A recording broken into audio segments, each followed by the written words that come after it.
Babalik ko yung pera nyo, lo. Ha?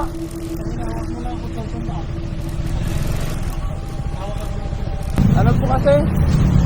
Nanganak na yung asawa ko. Hindi lang sana ako ng mag-iingat. Baka may bariya po kayo dyan, lo. Kwenta pa? Saan po ba kayo pupunta, lo? Dito po kayo. Tara.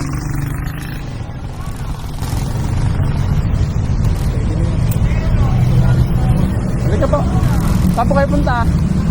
Dito nga guys, sinundan ko si Lolo para sana ibalik yung pera na binigay niya sa akin. Lo, balik ko na to, lo. Balik ko na po.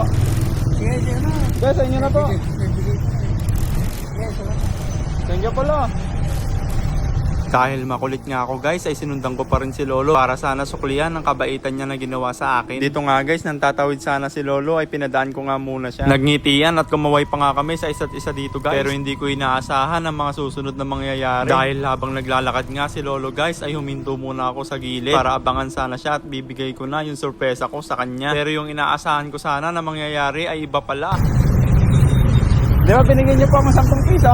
Halika, lo. Lo, halika. May sabihin ako. Lo. Ayaw niya na. Nabigla nga ako sa nangyari guys dahil ng pagkahila ko kay Lolo ay para sana uminto siya. Kaso ang nasa isip niya siguro ay masama akong tao. Pero sa kabila ng nangyari guys, hindi pa rin ako uminto para habulin si Lolo. Naramdaman ko kasi na mabait din si Lolo. Natakot lang siguro kasi naka-helmet ako at naka-jacket na black. Dahil sobrang kulit nga talaga na si Riwakwak ay pilit niyang sinundan si Lolo. Lo, ibabalik ko yung pera nyo, lo. Ha?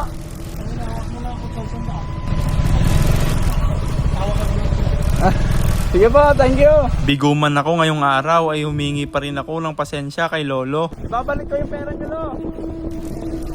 Ha?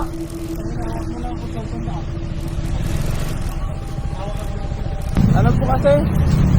Nanganak na yung asawa ko. Hindi lang sana ako ng mag-iingat. Baka may bariya po kayo dyan, lo. Kwenta pa? Saan po ba kayo pupunta, lo? Dito po kayo. Tara.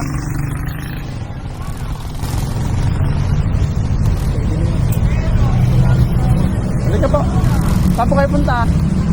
Dito nga guys, sinundan ko si Lolo para sana ibalik yung pera na binigay niya sa akin. Lo, balik ko na to, lo.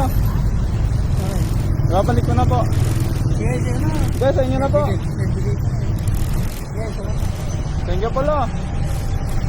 Dahil makulit nga ako guys, ay sinundan ko pa rin si Lolo para sana suklian ang kabaitan niya na ginawa sa akin. Dito nga guys, nang tatawid sana si Lolo ay pinadaan ko nga muna siya. Nagngitian at kumaway pa nga kami sa isa't isa dito guys. Pero hindi ko inaasahan ang mga susunod na mangyayari. Dahil habang naglalakad nga si Lolo guys, ay huminto muna ako sa gilid para abangan sana siya at bibigay ko na yung sorpresa ko sa kanya. Pero yung inaasahan ko sana na mangyayari ay iba pala. Di ba binigyan niyo po ang 10 piso? Halika, lo. Lo, halika. May sabi